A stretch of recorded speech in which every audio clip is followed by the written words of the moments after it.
Assalamu alaikum students. My name is Kashif Ali and I am your mathematics teacher.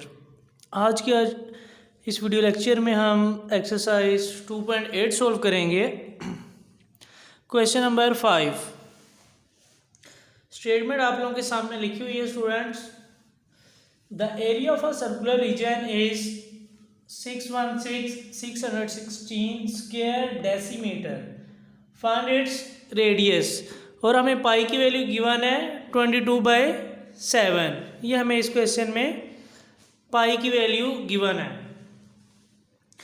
हमने find करना है area of a circular region. तो area of circular region का maths में जो हम formula use करते हैं स्टूडेंट्स, सॉल्यूशन लिखना है आप लोगों ने। एरिया का जो फॉर्मूला यूज करते हैं हम सर्कुलर रीजन के लिए, पाई आर स्क्वायर, ये इसका फॉर्मूला है स्टूडेंट्स। आप लोगों के सामने लिखा हुआ है पाई आर स्क्वायर। एरिया की वैल्यू हमें दी हुई है 616। तो एरिया की वैल्यू कितनी है 616 इज इक्वल टू क्या लिखेंगे हम, पाई आर स्क्वायर। हमें पाई की वैल्यू भी दी हुई है उन्होंने। फाइंड करना है हमने इसका रेडियस। आर रेडियस होता है, पाई एक कांस्टेंट है जिसकी वैल्यू ये है 22/7। तो इसको फिर हम लिख सकते हैं ऐसे भी, pi are square is equal to 616। Pi की वैल्यू आपके पास है students 22/7 multiply by r square is equal to 616। यहाँ पे इस फॉर्मूले में आप लोगों ने वैल्यूज पुट कर दी स्टूडेंट्स। इसकी पाई की वैल्यू पुट कर दी, उसके एरिया की पुट कर दी, आर क्योंकि हमने फाइंड करना है आर स्क्वायर एज इट लिख दिया। अब इसको आपने सोल्व करना है स्टूडेंट्स। सोल्व कैसे होगा, क्रॉस मल्टीप्लिकेशन होगी, 7 डिवीजन में ऊपर जाके मल्टीप्लाई होगा, ये इधर आके क्या हो जाएगा, डिवाइड हो जाएगा। तो फिर हम यहाँ से लिख सकते हैं इसको, R square is equal to 616 divided by 22 multiply by 7 लिखेंगे हम ऊपर। तो कटिंग होके स्टूडेंट्स आर स्क्वायर का जो आंसर आ जाता है यहाँ पे आपके पास, r square is equal to आपके पास आंसर बचता है 196। तो यहाँ पे सामने लिख लेते हैं students, R square is equal to 196। ये आर स्क्वायर है, हमने आर फाइंड करना था। आप लोगों ने क्या करना है, इसका स्क्वायर रूट ले लेना है बोथ साइड्स पे, taking square root on both sides. ये स्क्वायर क्या होता है, स्क्वायर रूट से कैंसिल हो जाता है, तो लेफ्ट साइड पे क्या बचेगा, आर। 196 का स्क्वायर रूट आपने फाइंड करना है, कैलकुलेटर से भी फाइंड कर सकते हैं, डिवीजन मेथड से आप इसको सोल्व भी कर सकते हैं।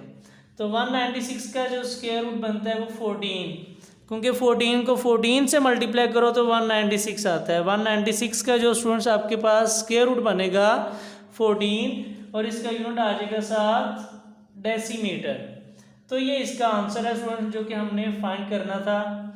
उन्होंने कहा था area of circular region is, ये हमें गिवन था एरिया 616, पाई की वैल्यू दी हुई थी। उन्होंने कहा था फाइंड करो इसका रेडियस। तो ये फॉर्मूला आप लोगों को इसका याद होना चाहिए मैथ्स के लिए, area is equal to pi are square, ये इसका फॉर्मूला लिखा हुआ है आप लोगों के सामने। फिर हमने इसमें वैल्यूज पुट की, इसको सोल्व किया, तो हमारे पास आर का आंसर आ गया 14 डेसीमीटर। अब हम चलते हैं स्टूडेंट्स अपने नेक्स्ट क्वेश्चन की तरफ। Question number 6।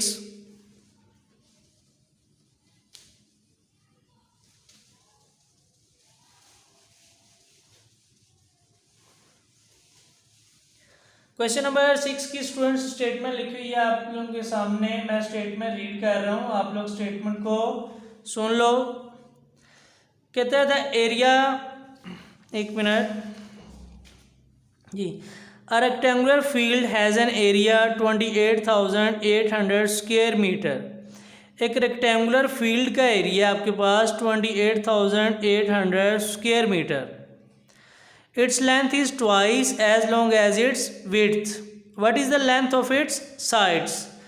स्टूडेंट्स इस तरह से हमने क्वेश्चन नंबर 4 भी सोल्व किया था, उसमें था थ्राइस, 3 गुना ज़्यादा थी उसकी length as compare to width. इसमें क्या है, डबल है।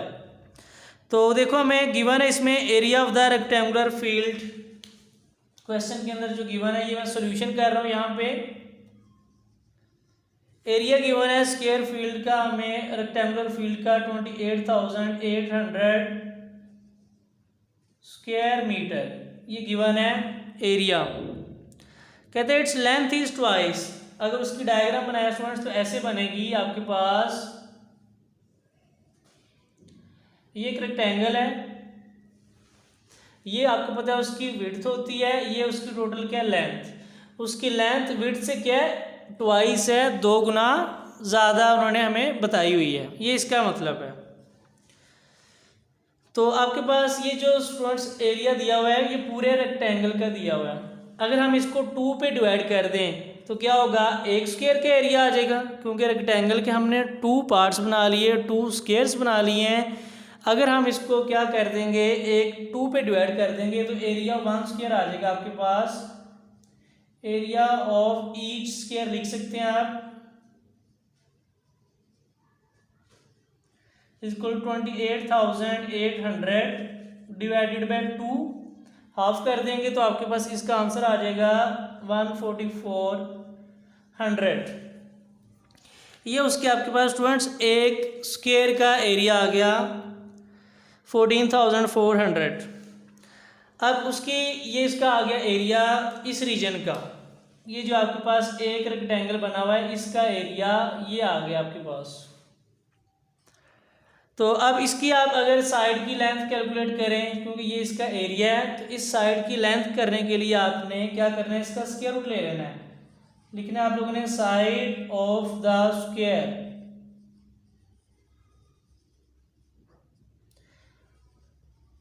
$14,400 का आपने क्या ले लेना है स्टूडेंट, स्क्वायर रूट ले लेंगे तो आपके पास इसका आंसर आ जाएगा 120।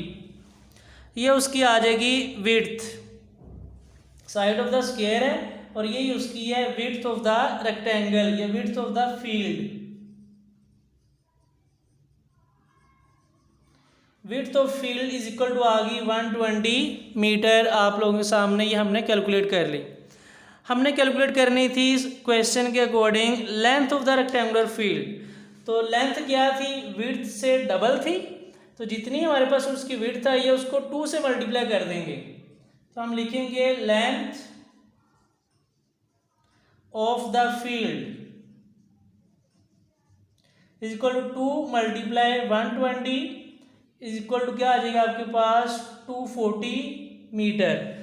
स्टूडेंट्स ये इसका आंसर है। इस तरह से हमने ये क्वेश्चन को सोल्व करना था। अब हम चलते हैं इसके नेक्स्ट क्वेश्चन नंबर 7 की तरफ।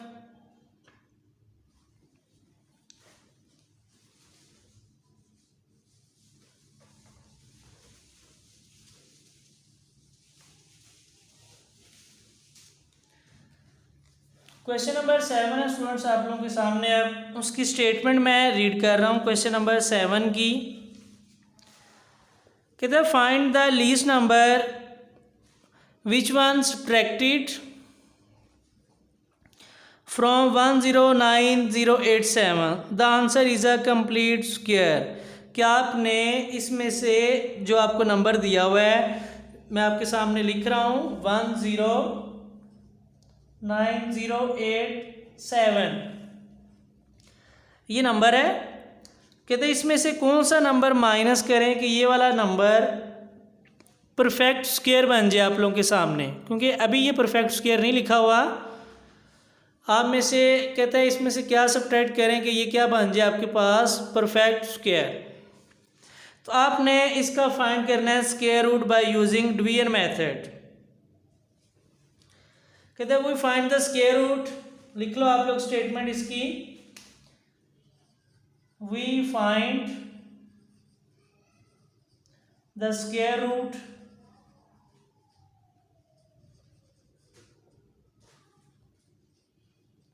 Of the number. इस नंबर का स्क्वायर रूट फाइंड करेंगे 109087 का। 109087 इसका स्क्वायर रूट कैलकुलेट कर रहे हैं बाय यूजिंग डिवीजन मेथड। तो आपने इसके पेयर्स बना लेने हैं। ये आपके पास 3 इसके पेयर्स बन गए। ये 10 है तो यहाँ पे 3 से मल्टीप्लाई करेंगे, इधर भी 3 से, 3 से क्या हो जाएगा 9। 10 में से 9 सब्ट्रैक्ट किए 1, 3 को 2 से मल्टीप्लाई करके लिखते होते थे तो क्या आ जाएगा आपके सामने यहाँ पे 6। अब 6 के आगे भी हमने एक नंबर लगाना है, उससे पहले ये वाला पेयर नीचे उतार लेते हैं तो ये बन गया 90। अब यहाँ पे भी 3 लिखेंगे आप और इधर भी 3 लिखेंगे। 63 को 3 से जब मल्टीप्लाई करते हैं स्टूडेंट्स तो आंसर आता है 189। इसमें से सब्ट्रैक्ट करें तो आ जाएगा 1। अब ये वाला पेयर आप नीचे लिखेंगे 87। अब ये 63 है, 63 को आप मल्टीप्लाई करें स्टूडेंट्स, उसको 6 से करेंगे। अब स्टूडेंट्स इसके आगे अगर हम 0 लगा देंगे, 660 को 0 से जब मल्टीप्लाई करते हैं तो आंसर क्या आ जाएगा आपके पास 0। यहाँ पे भी 0 लगा सकते हैं हम, यहाँ पे भी 0। 660 को 0 से मल्टीप्लाई किया तो आंसर 0 आ जाएगा आपके पास। तो रिमाइंडर में क्या बचेगा 187। अब स्टूडेंट्स इसमें से अगर कहते हैं 187 सब्ट्रैक्ट कर दें तो आपके पास ये नंबर परफेक्ट स्क्वायर बन जाएगा। तो इसके सॉल्यूशन में आंसर में ये लिख दें अब आप इसी के आगे, ये सारा सॉल्यूशन ही है। अब इसके आंसर में आप लोग लिखना है 187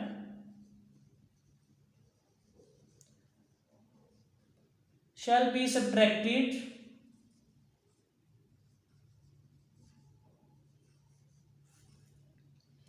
फ्रॉम गिवन नंबर, या उसका आगे नंबर भी लिख सकते हैं, फ्रॉम 109087 एंड द रिमाइंडर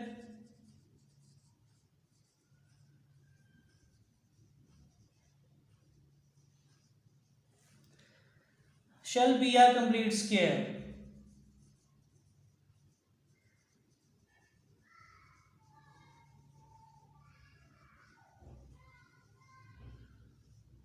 ये स्टूडेंट्स आप लोगों के पास इस क्वेश्चन नंबर 7 का सॉल्यूशन है। इस तरह से आप लोगों ने इसको सोल्व करना है।